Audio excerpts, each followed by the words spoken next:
क्या 7 दिन का अल्टीमेटम तोड़ देगा एनडीए गठबंधन? क्या भारतीय जनता पार्टी से उत्तर प्रदेश में सहयोगी दल ले लेंगे समर्थन वापस? क्या अब अखिलेश यादव के साथ हाथ मिलाने के लिए मजबूर हो जाएंगे ओपी राजभर और जयंत चौधरी? क्या योगी आदित्यनाथ को सच में दिल्ली रवाना होना पड़ेगा? एक तरफ सुप्रीम कोर्ट वक्फ संशोधन कानून को लेकर केंद्र सरकार को 7 दिनों का अल्टीमेटम देता है और ये तक कह देता है कि आखिरकार कैसे फैसले हैं आपके कि वक्फ बोर्ड में गैर मुस्लिमों को जगह दी जा रही है और हिंदू बोर्ड का जिक्र किया जाए तो वहां पर जगह गैर हिंदुओं को नहीं दी जाती है। कई बड़े सवाल केंद्र सरकार पर सुप्रीम कोर्ट में उठे तो दूसरी तरफ वक्फ संशोधन कानून का समर्थन कर संसद के अंदर फंस गए जयंत चौधरी जैसे ये कई दल जो बाहर अपनी पार्टी को संभाल भी नहीं पा रहे हैं। जहां जयंत चौधरी, ओपी राजभर, चिराग पासवान, नीतीश कुमार जैसे बड़े दलों से मुस्लिम नेताओं का इस्तीफा देखने को मिल रहा है तो वहीं दूसरी तरफ योगी आदित्यनाथ को लेकर ये दावा किया जा रहा है कि योगी बाबा को तो अब दिल्ली आ जाना चाहिए और दिल्ली से गुहार भी लगाई जा रही है कि मदद कीजिए, योगी जी हिंदू पलायन करने के लिए मजबूर। तो क्या अब उत्तर प्रदेश में बड़ा सियासी उलटफेर होने वाला है? क्या अब तख्ता पलट होने वाला है? क्या फिर योगी आदित्यनाथ सच में दिल्ली रवाना होने वाले हैं? क्या कुछ और सवाल यहाँ पर खड़े होते हैं? जवाब लेंगे सभी सवालों का। मेरे साथ मेरे सहयोगी सिराज जुड़ चुके हैं।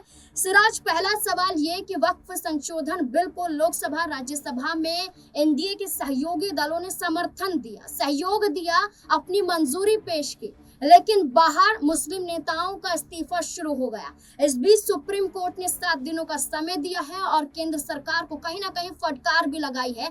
क्या अब संसद के बाहर ये दल फंस चुके हैं? जयंत चौधरी, ओपी राजभर जैसे बड़े चेहरे क्या सहयोग वापस लेने के लिए मजबूर हो सकते हैं? देखिए नाज़मीन, जिस तरीके से वक्फ संशोधन बिल को लेकर के लगातार कई पार्टियों में इस्तीफों का सिलसिला जारी हुआ है, इसके बाद कहीं ना कहीं सवाल उठ रहे हैं कि क्या भारतीय जनता पार्टी से कुछ सहयोगी दल समर्थन वापस लेने की तैयारी कर रही हैं। और जिन नेताओं के आपने नाम गिनाए इनको लेकर पहले ही सवाल उठ रहे हैं, क्योंकि जयंत चौधरी वो शख्स हैं जब कांवड़ यात्रा के दौरान नेम प्लेट का मुद्दा छिड़ा था, उन्होंने योगी सरकार को लपेट लिया था, योगी सरकार की खिलाफत की थी और कहा था कि ऐसे फैसले कहीं ना कहीं सौहार्द बिगाड़ने का काम करते हैं। चिराग पासवान ने खुले तौर पर इसकी खिलाफत की थी। हाल ही में जिस तरीके से सड़क पर नमाज पढ़ने से रोका गया, इसकी खिलाफत जयंत चौधरी ने की। और देखिए जिस तरीके से ओम प्रकाश राजभर कहीं ना कहीं योगी आदित्यनाथ की सरकार को चुनौती देने का काम कर रहे हैं, इसके बाद सवाल उठ रहे हैं कि क्या जयंत चौधरी, ओम प्रकाश राजभर या अन्य सहयोगी दल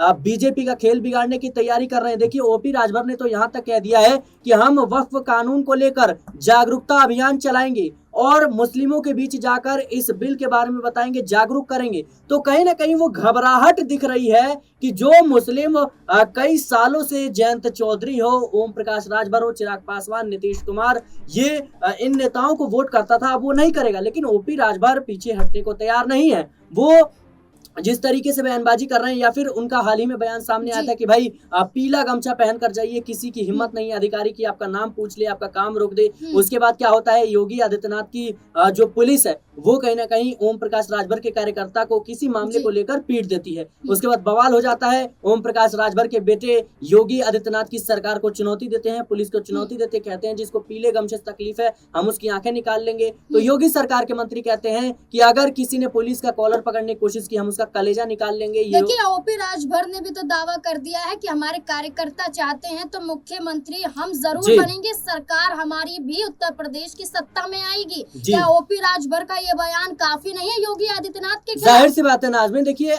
मुझे लगता है कि ओम प्रकाश राजभर एक बड़बोले नेता है, अवसरवादी नेता है और जहां उन्हें जब मौका मिलता है वो पलटते हुए नजर आते हैं। और जाहिर सी बात है इनको लेकर सवाल उठ रहे हैं कि एक बार फिर से ये समाजवादी पार्टी का रुख कर सकते हैं, क्योंकि जब से ये एनडीए से आए हैं, खुद तो एनडीए में आए आए हैं। ये खुद तो कह सकते हैं कि कैबिनेट में जगह पा पाए, इन्होंने खुद तो मंत्री पद हासिल कर ली, लेकिन जो कहीं ना कहीं पार्टी का जनाधार है उसमें लगातार गिरावट देखने को मिल रही है। आप देखिए कि राजभर समुदाय के जो लोग हैं, जो इनके कोर वोटर हैं, वो खुद इनकी खिलाफत कर रहे हैं और कई जगह तो खुले मंच से इनके खिलाफ नारेबाजी देखने को मिली। मुस्लिम समुदाय जो है वो कहीं ना कहीं ओम प्रकाश राजभर से नाराज है। लोकसभा चुनाव के दौरान हमें देखने को मिला, जब एक प्रचार के दौरान वो कहते हैं कि भाई आप लोग हमें वोट देंगे नहीं देंगे, हम बीजेपी के सहयोगी जरूर हैं लेकिन बीजेपी हम नहीं है, आप छड़ी का बटन दबाइए, आप कमल का बटन नहीं दबाएंगे। लेकिन वहां पर भी जो तमाम लोग उस सभा में थे उन्होंने कह दिया कि अब हम तुम्हारा साथ नहीं दे सकते, और ये घबराहट दिखाती। देखिए, क्योंकि किसी भी पार्टी का एक विचारधारा होता है। ओम प्रकाश राजभर जब राजनीति में आए थे तो उन्होंने खुद को दलितों के मसीहा के तौर पर पेश करने की कह सकते हैं कोशिश की थी, लेकिन अब जब भारतीय जनता पार्टी के साथ आ गए हैं उनकी मुश्किलें बढ़ती हुई नजर आ रही, क्योंकि विपक्ष लगातार बीजेपी और एनडीए को कहीं ना कहीं संविधान विरोधी बताता हुआ नजर आता है और कई तरह की चीजों को लेकर घेरता हुआ नजर आता है। और ओम प्रकाश राजभर की जो सम्मान की बात रही तो वो भारतीय जनता पार्टी में मुझे लगता है कि उतनी नहीं हो पा रही है जितना पहले हुआ करती थी, क्योंकि उनके बड़बोलेपन के कारण ही उनका जो कद है वो लगातार गिरता हुआ नजर आ रहा है। और आने वाले समय में मुझे लगता है ये चेहरे भारतीय जनता पार्टी। देखिए, आखिरी सवाल लेना चाहूंगी। एक तरफ ओम प्रकाश राजभर ने जहां सरकार बनाने का दावा किया तो वहीं जयंत चौधरी जैसे चेहरे ने योगी पुलिस को लताड़ा और ये कहा है कि ऐसे आदेश जारी करना कि खुली सड़कों पर नमाज नहीं पढ़ सकते हैं, वहीं होली खेली जाती है, तो इसमें आपत्ति क्या है? जयंत चौधरी यहाँ पर खड़े रहे, ओपी राजभर खड़े रहे जो योगी आदित्यनाथ के खिलाफ दिखाई दिए, लेकिन सवाल ये बन जाता है कि आखिरकार ये तो सहयोगी दल है, बीजेपी में ही योगी आदित्यनाथ को लेकर सहमति नजर नहीं आ रही है।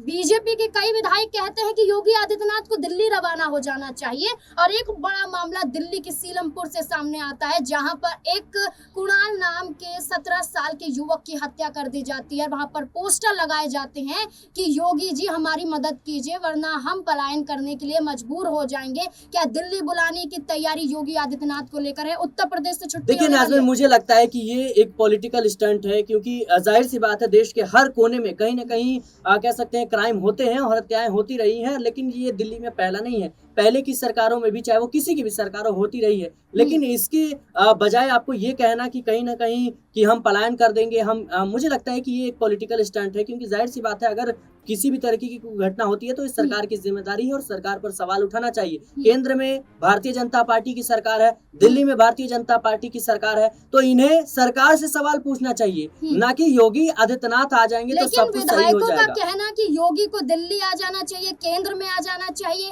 इससे सवाल नहीं खड़े होते कि उत्तर प्रदेश की सत्ता से अब बेदखल योगी आदित्यनाथ होने वाले हैं। बिल्कुल नाज़मीन, जाहिर सी बात है कि योगी आदित्यनाथ खुद अपने बयानों में फंसते हुए नजर आ रहे हैं। वो कहते हैं कि भाई मेरा जो राजनीति है वो फुल टाइम जॉब नहीं है, मैं कभी भी चला जा सकता हूं। जब उनसे पूछा गया कि क्या आप मुख्यमंत्री बनने की तीसरी बार कोशिश करेंगे, वो कहते हैं कि बिल्कुल भी नहीं कोशिश करूंगा, बीजेपी का कोई भी कार्यकर्ता मुख्यमंत्री बन सकता है, आला कमान और उनके बीच रिश्ते ठीक हैं, इस पर कहीं ना कहीं सफाई उन्हें देनी पड़ती है। तो ये तमाम चीजें जो ये इस बात के संकेत दे रहे हैं कि योगी आदित्यनाथ के खिलाफ वही खेल शुरू हो गया है जो बीजेपी के कई बड़े नेताओं के साथ हुआ। शिवराज सिंह चौहान हो, कह सकते हैं कि रमन सिंह हो या फिर वसुंधरा राजे हो, तमाम बड़े नेता जो कहीं ना कहीं मुख्यमंत्री पद के काबिल थे, प्रधानमंत्री पद के काबिल थे, उनको साइडलाइन करने का काम किया गया। तो मुझे लगता है कि योगी आदित्यनाथ समझ चुके हैं। 2027 के विधानसभा चुनाव से पहले योगी आदित्यनाथ को नापसंद किया जा रहा है।